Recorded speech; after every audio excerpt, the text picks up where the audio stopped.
Hello there, I'm a Challenger League coach and I wanted to make a Malzahar guide now. Of course, my current rank is Master, which you can check on this account, of course. Um, Now, let's get straight up into it. So this will be a very detailed guide, so you got to actually sit down and watch through the whole video. I want to talk about Malzahar's passive, right? So what we already know, if you read the ability, it provides a 90% damage reduction, and of course it's good against CC, right? Now, what's also important to know, it has a 12 to 13 to 12 cooldown depending on your level. Now, damage from minions won't restart it, so you don't have to worry. But if you take damage from champions, we'll restart the cooldown, right? It's really important to know. Now, the other important thing to know, Void Shift will not resist allied crowd control, nor will it be deactivated by them. What's even allied crowd control? Bard's ult, Anivizia as E, and Trundle, no, Anivia as W and Trundle C, right? Now, these are few important things to know. Void Shift will not mitigate true damage, but the buff will still be consumed. What does this mean? Set W can still bonk you, so we gotta be careful. That's one of the specific things that would hurt you really badly. Shields will take priority over Void Shift, but the buff will still be consumed. Does not reduce damage inflicted. Important thing to know. Void Shift triggers even if the shield negated the damage entirely. That's just weird, right? However, if Malzahar has a spell shield, which means Banshee, the AP spell shield item, right? And the shield fully mitigates the damage, Void Shift does not trigger. The damage taken must be from an effect that cannot be negated by spell shields, right?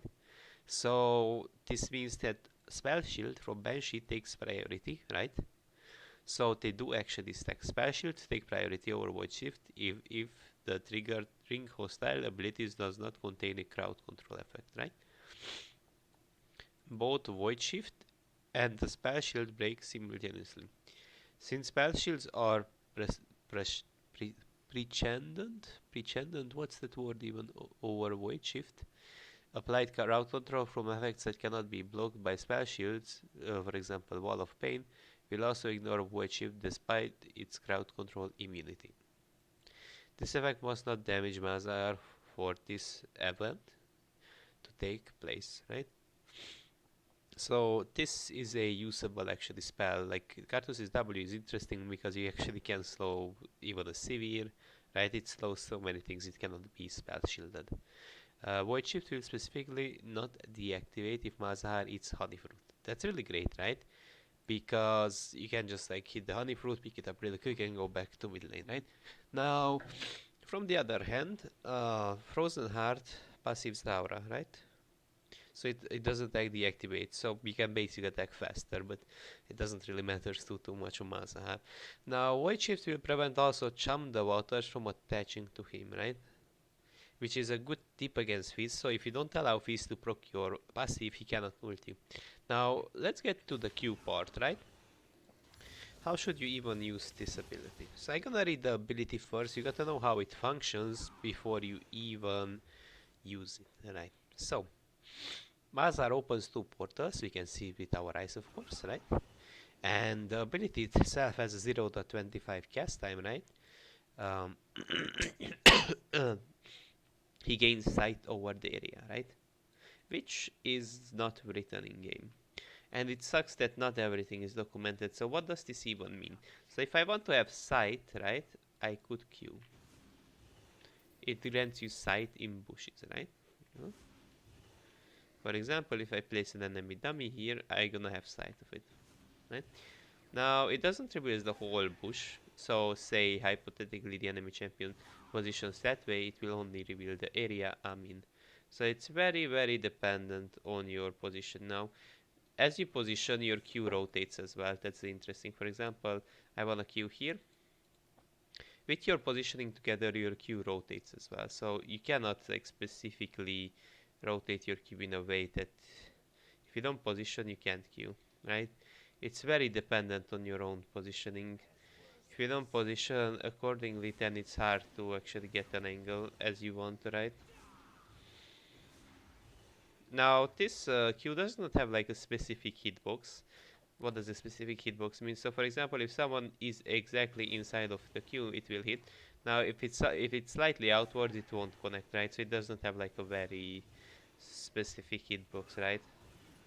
So this is inside of the hitbox, right? Now, from the other hand, spell shields will prevent Call of the Void, refresh on Malefic Vision, right? Malefic Vision debuff will also be removed, which is a bug. Well, now, from the other hand, how do you use this spell? So often into champions that have a dash, right? You don't necessarily want to use it. In fact, if you want to be smart, you could predict their dash as well. Now, why don't you want to do it? For example, say there is a Katarina in front of you. As soon as you use your Q, she will jump on you, right? She will jump on you if she gets the opportunity. Which means that you wasted your Q, which would normally reset your E for even more DPS, right? So if you don't hit your Q and E, you don't deal too much damage as Malzahar, right? Uh, from the other hand, as I wanted to mention, your Q of course resets your E, so you should use it as late as possible, right? To get a full E value. Now from the other hand, how else would you use this ability? Of course, it helps with your wave clearings. The best value of your E you can get by positioning correctly and queuing the whole wave. Now in here I missed out the small one, right? But you guys get my point. Um, from the other hand, as I said, it helps you revealing things. For example, it's better if you just use your Q instead of your face checking something. Now, from the other hand, another important thing to know. So when you press your W on Malzahar, naturally they're gonna focus a random target, right? But if you E something, they're gonna straight up focus the target you did E. So lots of abilities have synergy with each others. Now, how do you even use your Q correctly? So just to be clear, usually you initiate with your E, then you press your W, right? Now your Q is an inaccurate spell, right? So it means more than often you'll have to predict in some direction, right? From the other hand, there is like one accurate way to use your Q is by using your E, right? Pressing Q and then ulting. Now, usually you need to ult as fast as you channel your Q, so you actually get more ticks from your E. So for example, if you do this, then you get a little bit more ticks from your E, right? But ideally, you should allow your E to tick a little bit and then ult. But again, depends on the situation, right? Now, let's get back to his E, right? And also I forgot to, no, actually W, right? I didn't talk about the W yet, right? So, Malzahar has like of course an AP ratio and AD ratio on this. I can show all of the AD AP ratios of course, right? Which I want to talk about. So, these Voidlings, as you can see guys, Voidlings deal 300% damage to lane minions affected by Malefic Vision. Voidlings deals 50% bonus damage to epic monsters, right? So, what does this mean? So, often your W will be used for wave clear, right? That's a straight up good to know thing, right? You're gonna use this to wave clear really quickly, right? That's what they're meant to. In fact, in late mid game, you're just gonna press an E, a W on a wave, and then you can rotate somewhere else, right? Now, what's also an important thing to know, you can spawn them in a direction, right? You can spawn them in front of you. You can spawn them behind you as well, right? So, for example, say I spawn one behind me. This can be smart, but it can be also smart if you summon one in front of you. For example, if you're running from a Morgana, you summon one behind you, right? Then arguably it will be a bit better, you know. So it can tank a Morgana Q. So these little Void Swarmers are often also used as bodies, right? That are supposed to tank an X ability. They also help you to push towers, get a bigger monster objective, of course, like bigger objectives like Dragon, Heralds, whatever. So often if you have early game priority, you should actually aim to go to Drakes because you actually do deal extra damage as Malzahar. Now in here I only have boots, but you can see that the small voidlings are really good at chipping down its HP, right? Uh, with no AP because I didn't buy any AP items yet, right? Um, now another important thing to know about your W, but this also includes your passive as well. So often you wanna use it to tank a hook. For example, you wanna position with your, like ideally your W should tank a Blitzcrank Q, right? So when your teammates are trying to escape from a Blitzcrank, right, you can do this both with your passive, of course, and your W. You should hover around your ally champions, right? And what you should aim to do is just press your W's. So an Ivern can Q your teammate, a Morgana can Q your teammate, neither a Blitzcrank. So single targeted abilities can't really pierce through these Void Swarmers, right? You can also arguably silence them, so again, they can't use their abilities if in case your W dies, right? Now, from the other hand, we already know that Malzahar's passive and W is really good at tanking single targeted abilities that are really strong, Nidale Spear, Blitzcrank Hook, and so on. Uh, what else are they good for? So, generally speaking, into some matchups, you actually don't want to use your W. So this is the mind trap. You shouldn't always spam smash your W into every single matchup. What does that even mean? So, for example, into Irelia and let's say Tryndamere specifically, I mean Tryndamere you're gonna more so rarely see, but if you use your W into a Irelia without silencing her, what she will do, she can jump on all of them, basic attack your shield off, then look for an E and then she can all in you, right? So into some matchups it's not recommended to use your W unless you silence them, because they're gonna AoE wipe your passive, right? Or either it's good to use them if you wanna bait out a certain ability, but the issue with Irelia is if she Qs these, then her E gonna reset anyways, right? The same thing applies to Tryndamere. He gains Fury, he gains Gold. Meanwhile, he spins through your W, he spins on you as well, so you just give him more combat power, right? So into some champions, you're actually gonna heal them as well. So if you send your roaches toward the champion with a lifesteal, and you can't actually engage on them furthermore, then they just gonna heal off them, and it's not always worth to actually use your W just randomly, right? There is a word where you actually don't use it because how their champion's kit works, or because they have too much lifesteal, right? That's a very important thing to know. Now, some champions also gain, like, of course, stronger stats when they are in combat, right? So, again, depends on the champion, of course. So using W is not all the time always advised, right? Now, from the other hand, it's really important to know the more cooldown you have on Malzahar, the more Ws you can spawn, and let's get some levels as well. Let's get, let's say, like max level, right? So before you even commit to an all-in, you should like have as many Ws as possible. So what does it even mean? For example, I'm gonna get my generic Liandry. Now after Liandry, you can go, of course, stylize. Let's say I'm gonna get like a cooldown item as well, right? But at Leandry's point, you should be able to actually, you don't need further more cooldown. You should be able to go for your double swarmer combo. So often when you're in the base, you just wanna use your randomly your Q once or twice, depending how much do you stay in the base, to stack up your void swarmer, right? So you can stack it up always up to 2, right? And what you have to understand, you want to summon them, right? So these void swarmers last for 10 seconds, right? Then you want to get another rotation of void swarmers, and then you want to ult with the double amount of void swarmers as you would normally have. So in here I had the cooldown zone, but I will turn them off just for you guys, right? So you guys can see it with your eyes. So if you have Liandry, right, you're at Liandry point, you just W, use your E. Of course you can layer your Q, but ideally you should use it ASAP, and then you can go for 6 void swarmers, right? Now the more cooldown you will have, the more it will last the first wave of void swarmers, right? Now there's like a really high cooldown build, but it's not really worth for it to go for it, because then you have lots of void swarmers, but then they get wiped as fast as possible, so it's not gonna be too worth for you to do it. But what you can also do, if you really feel like, you can have like 4 groups of void swarmers actually. So watch this. Right, let's reset my ult cooldown, summon another wave of void swarmers. Then we have basically 9 of them, but doing this is not really too worth, because then you're gonna have too much cooldown for no reason, right? This, you don't wanna have Stork shoes, right? And not Stork shoes, Yoni boots, my bad.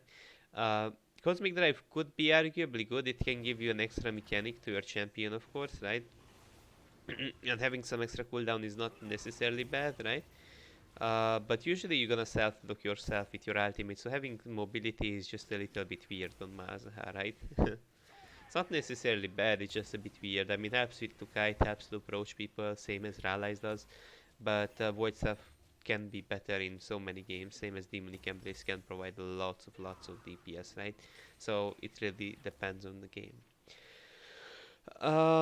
Okay, from the other hand, Horizon Focus, right? Is this even great? So your W itself can proc Horizon Focus, right? Which is a good thing to have because it does reveal actually people. Now, from the other hand, your Q also procs it, I highly believe, right? If I'm correct, it does. It does. Now, one thing to watch out about, like if you have rallies, of course, it's gonna proc it anyways. But what if you don't? Now, usually you will have in a Horizon Focus as a really late game item, though, so you will have naturally rallies, right? It's not really worth to compare it. Now, okay, let's go back. I already presented the W. Now I want to present the E as well, right? Because these abilities are connected to each other, that's why I already represented my E. Like I already presented my E, but I didn't talk enough about it, right? So let's remove these dummies as well. Oops, a bit downwards, right? Wait, can I remove them here? Right. So the minions are coming. So one interesting thing you have to know about your E, right? Of course, it can wipe waves naturally. It does with your W. Now, what you can really interestingly do, if a enemy champion positions, let's say, nearby Yuri, right? So there is like an enemy champion. Let's say he positions nearby a minion that's about to die. You can also look for an all-in because you're gonna have another E. So for example, in here, usually your E does prioritize champions as I know. So for example, if this one kills, then it will jump to the champion. Now in here it had no option, right? But if I place down a dummy in here, right, and I do this, it will most likely... no, it doesn't work that way. So it doesn't prioritize its champions. So what an ability. I guess it just randomly bounces then. My bad. Apparently it just randomly does bounce or what. Or is it the closest enemy? I don't even know. Let's see if it's the closest enemy. Or is it the a champion? But I highly believe it's the closest enemy, right? It says the nearest enemy, right? So it has to be near. Okay, but how do we do then? So it doesn't, if the enemy champion is not the nearest target, then how do we bounce it on him? So often there is a trick you can abuse on Malzahar, right? So if you can't quite kill the enemy champion, what you can do, you can be tricky. For example, you want it directly to bounce, right, on the enemy champion. You can also Q the wave, right, and kill all the backline minions with it, right? So for example, if the enemy champion positions something like this, right, you can be a bit more tricky and it will bounce to the enemy champion, right? Now, of course, let's say hypothetically he wouldn't be in Q range, right? So that's how you would actually bounce knee off of the minions. From the other hand, Malefic Vision again has great synergy with Rally's Crystal Scepter because it has a constant slow, and also with Liandry's Embrace. Not Liandry's Embrace, Liandry's Anguish, my bad. Uh, Now, what else you need to know about this ability? So, generally speaking, you will go for approach velocity. These are the general comet runes. You can also take first strike in games where you require first strike. So this gives a mechanic to Malzahar. So because your E and your W, for example, constantly slows, it's easier with approach velocity to sidestep forwards, right? So we get 52 movement speed, right? Which means it's easier to sidestep something forwards and look for deeper all-ins, right? So it's easier, way easier to space around the enemy champion, right? So this makes Malzahar a little bit more mechanical because you can actually abuse your movement speed to do something with it, right? Um, now, what else do we need to know about Yuri? So, Malefic Vision does not actually reveal champions, right? Uh, if you E someone and they're gonna run out of range, they won't be naturally revealed, right? Naturally, I bet. Now, I'm gonna sell this Horizon Focus as well, so you guys can see it with your eyes, of course. So, it won't reveal the enemy champion, but what's really important to know, say your cooldown of your first strike, Airy if you go Airy and don't ever go for it, or uh, like you can see where the comet for strike and Airy bounces. For example, say I lose vision, right? Say like I It is right. You can see where the comet jumps or the first strike jumps, so you can sort of predict it, right? Um, so for example, let's place comet on cooldown, so we can see how quickly it resets comet, right?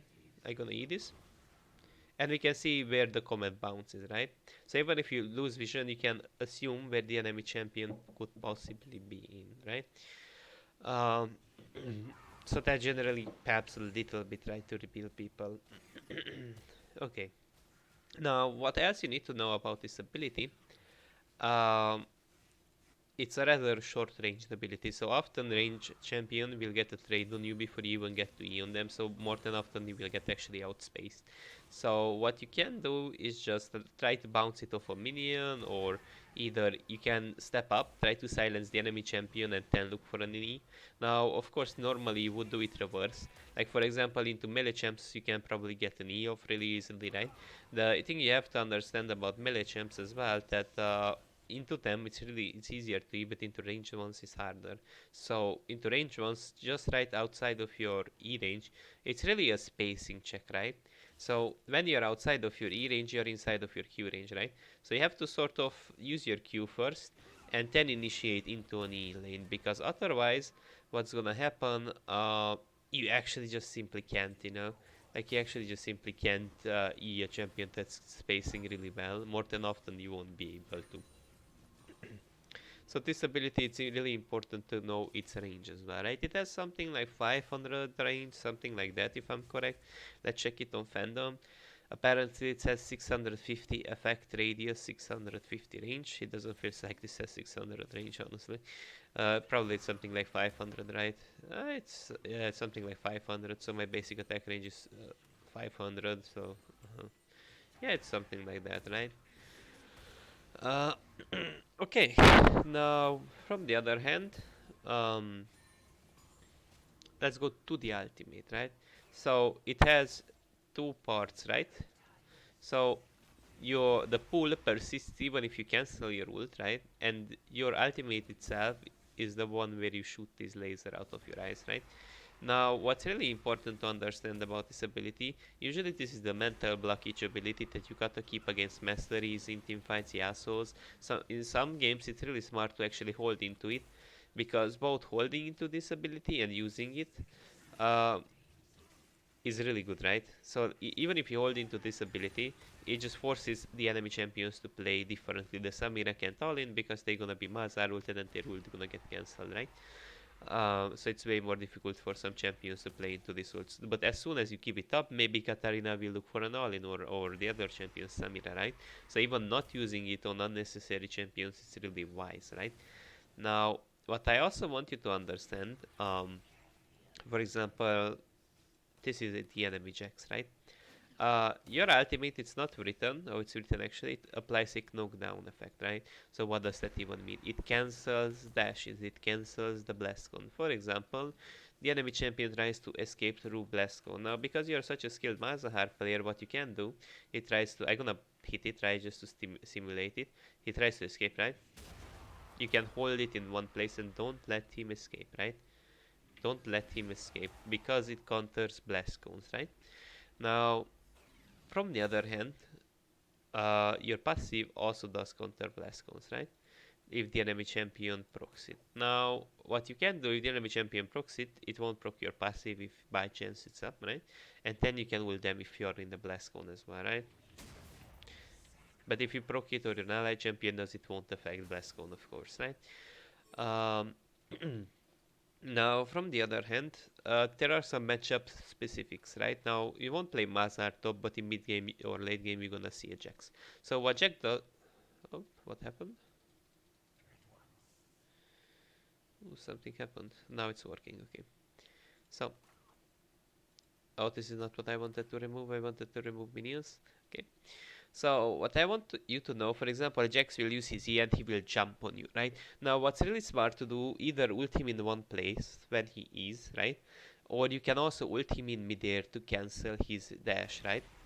Which will also deny his Q damage, because he couldn't jump on you because you cancelled his Q. And because he jumps on you, he procs your passive. and then you're gonna be stunned, right? Which means that your ult will be cancelled. Now it doesn't really work against blinks. It doesn't work against blinks. It specifically works into dashes, right? It doesn't cancel blinks. That's an important thing to know. Now, from the other hand, this ability does not stun, it does suppress. So it's really important to note that QSS works into this, cleanse doesn't. Tenacity doesn't work against this ult neither.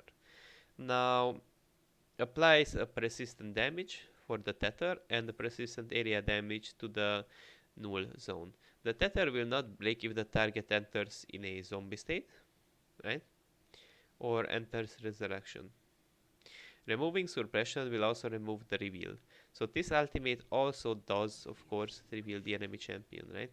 So for example, a glimpse. I'm gonna walk in just to get a glimpse on the enemy champion, right? Oops. Well, I can't really. Not quite it, but it does reveal the enemy champion. Like if I ward it, it reveals it anyways, right? So it's not the best way to. Or maybe I could actually queue it, right? Fuck. Right, so it's basically revealed. Now, how a reveal works, a true sight reveals units through Fog of War, Brush, and Stealth. It does not bypass near sight effects. Okay. Now, neither Grasp and Null Zone counts as two different abilities, so it does actually proc Electrocute, but it's highly unrecommended to go for it. Malzahar places himself onto the ground and interrupts displacements, affecting him upon starting the channel. Now, what are displacement things, right? It's generally speaking, it's written in here, a unit that is knocked airborne is made so alongside undergoing a forced displacement in a specific direction to a specific point or for a set duration at its current location, during which it is also unable to control its movement, declare attacks, cast abilities, right? Um, okay. The following table refers to for interactions while Malzahar is channeling. So disabled if attacking nether grasp target, otherwise interrupts after 0.5 seconds of channeling. Interrupt movement disabled for the first 0.5 seconds, so you don't just randomly interrupt it somehow, right? Shurelia's battle song is usable. Turbo Camp, Yomu's Gargoyle, Stoneblade, and Randuin's. Now, Rocket Belt will of course cancel it. Interrupted by all the items not specified above. Okay. Consumables. So you can use Barrier if you needed Clarity, Cleanse, Exhaust, Ghost, Heal, Ignite, and Smite. It will be interrupted by Flash, Teleport, and Recall. And that, of course. And cast inhibiting spells, right? Now it won't be interrupted by damage. Okay. Now, another important thing I didn't talk about, Voidlink's attacks can be mitigated by blocks and dodge and blind as well as stopped by disarm, right? Voidlink basic attacks apply spell effects as area damage. Now, a lot of Malzahar players are gonna jump to runes right now, right? A lot of Malzahar players will go for 80, will go for Scorch, even though they're in a matchup they can't even beat early on. So generally speaking, you should get Comet on this champion. It's really strong because you're gonna get so many procs of Comet. For example, if I E this champion, just watch how quickly does Comet reset. I only use my E, nothing else. I only use my E. So for example, I EW. Now, arguably, the more W's you have, the faster it probably does reset, right? Now, for example, in a complete all-in in the late game, you can even get like 3 procs of Comet, which is like really great, right? Something like 3 procs, slowly you're gonna get 2, then 3, right? Which means that in the late game, it will have lots of DPS, right? Just because like how Malzahar's kit works. So for example, standalone, like these small witch swarmers, right? Themselves do actually provide you at least 2 procs of Comet. So watch this. If I send out the voice swarmers, no E was used. Now, of course, the more voice swarmers you have due to your cooldown, which we already talked before, the more Comet resets you will be able to get, right? 2 combat procs. And 2 combat procs, gentlemen, deal AoE 218 damage. Now it could also deal more damage depending on your Gathering Storm stacks and of course if you have like a final item. Um, from the other hand, again, as I said, your E, your ult helps a lot to reset to combat. I don't know why Malzahar players go for Aerie when combat is just so strong. Like, Aerie doesn't even scarce anywhere, it just provides early game pressure, but often you can't even pressure your opponent because you're in an uninteractive matchup, so I just don't quite get the logic of Malzahar players. Uh, now, interesting thing, approach velocity. So usually this has synergy with your allies, right? So for example, if I go in the base, I sell this, we can see it with our eyes that approach velocity does not proc on Q. It only procs on movement impairing abilities, right? Such as your ultimate, or if your ally champions CC someone. Now, if you can see it, it won't proc on your Q, right? They walk towards him, it won't. It will proc on your ult, but it's useless because it's useless to have speed meantime you're self-locked, right? So it works when you have allies, right? Then the synergy just starts to kick in and then you can go for better mechanical side steps. Okay, now from the other hand, uh, I still want to talk a little about runes. You can take Predator if you're low elo and Ultimate Hunter. What it allows you to do is just get really good roam stuff and get lots of ult stuff, which means it's more likely you're gonna carry the game. Usually this is a little bit more off meta in higher ranks because Predator got nerfed, but this is still viable in lower ranks. Now, from the other hand, itemization. So usually the best Malzahars don't actually go for tier and Archangel stuff, as I noticed, so I won't really mention it in this video. What Archangel stuff allows you to do is just have way more mana in late game, spam your abilities a little more, but it got nerfed through time and makes you a bit more tank, right, which is great. But the issue with it is it helps you to spam your abilities, of course, but if you know how to manage your mana, it doesn't feel to be a big necessity, right? Now, I'm gonna sell this. Now let's look at the always go to items. So you're always gonna go Liandry no matter what. Ludens, Everfrost, no, all of them are bullshit compared to Liandry. You're always gonna go Liandry. Now what I noticed, some people in low elo constantly go Yoni and boots. You should actually go for Sork's shoes. Now why would you do that? In an all-in, while you're having as much damage as possible instead of multiple rotations of abilities, right?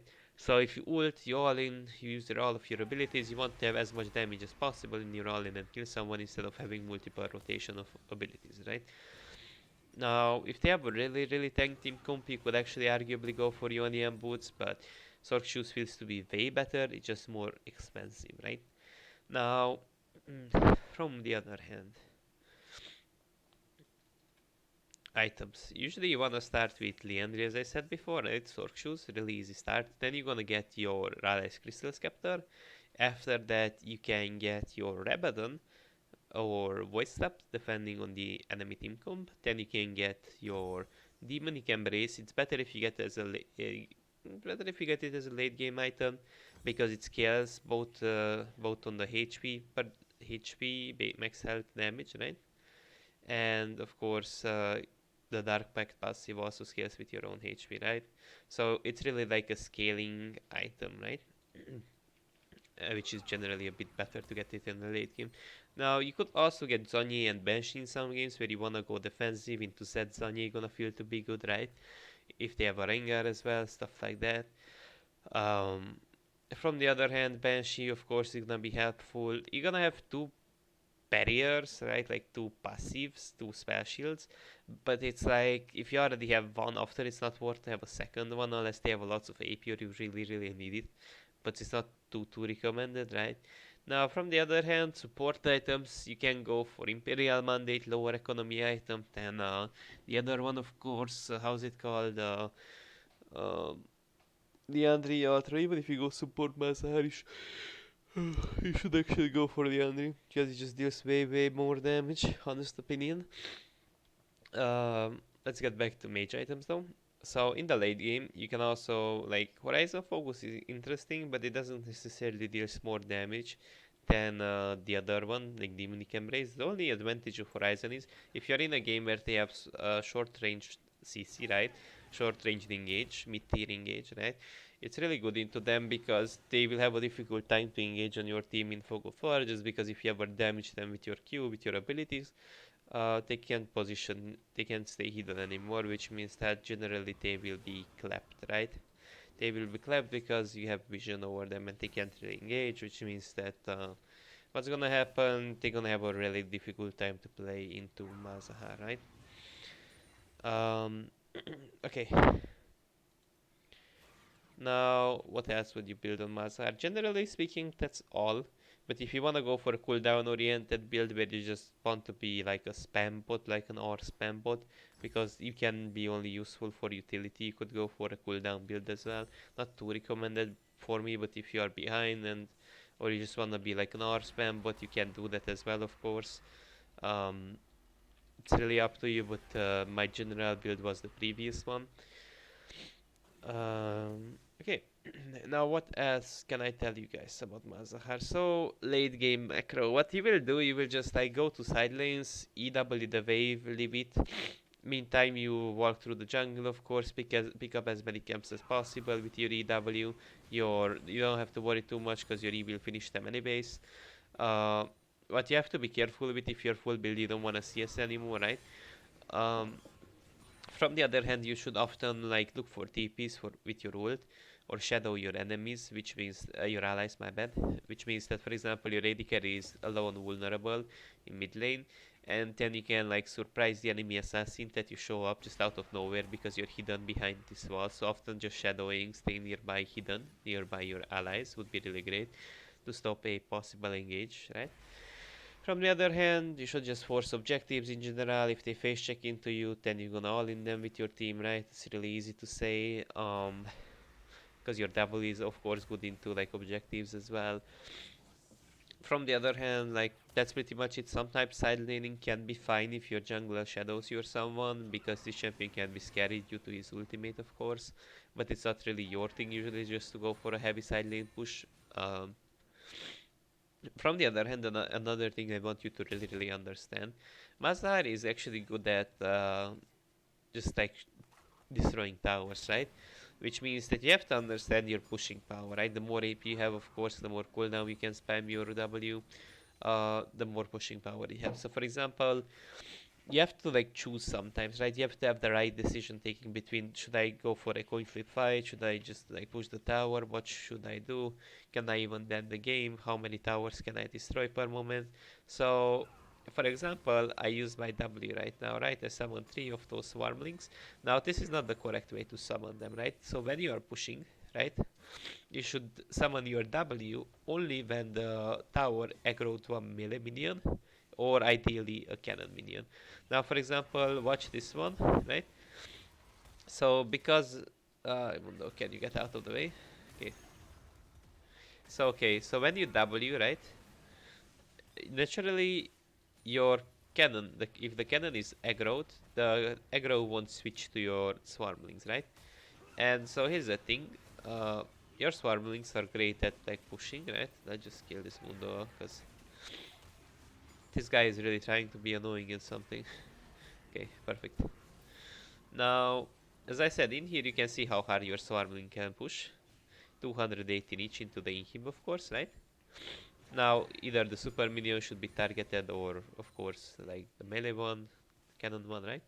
And so in here I'm gonna just send 2-3 Qs, right? You can see how hard they push. It's not even your own basic attack damage alone, you can see how hard they push. So what you could arguably do in the late game as well, just leave your W to push the tower, because they can get a really good chip damage off it. They are really good at chipping down the tower's HP, even if they can't straight up destroy it. But if you send 2 waves of these Void Swarmers and they're not killed, they actually gonna destroy the enemy tower in the late game, right? So you don't actually have to put your life to risk. They can actually attack the tower by themselves, right? And then you can summon another one in 4 more minutes, right? If you feel like you're in danger, you're just gonna leave the area, of course, right? Uh, but there is not too much to say about like the macro gameplay of Malzahar. Generally, it's all about shadowing, getting early game roams off after 6, right? But you could do also bait the enemy laner to engage on you. Meantime, your jungler is here, of course. because of your ultimate is really good at ganking, setting up a gank, right? Or you can also ping your ally champion, right? That you have your ultimate, you can kill the enemy laner because I just ult him, right? So again, like there are many ways to trick the enemy laner. Uh, Especially like this ultimate will be really good at like diving the enemy top laner as well. The bot laners it's a bit harder because one of the bot laners could have CC, which means they're gonna cancel your ult, right? So that's another thing to understand. So bot lane is top lane is a bit more optimal than bot lane, right? That's it from now. Have a nice day.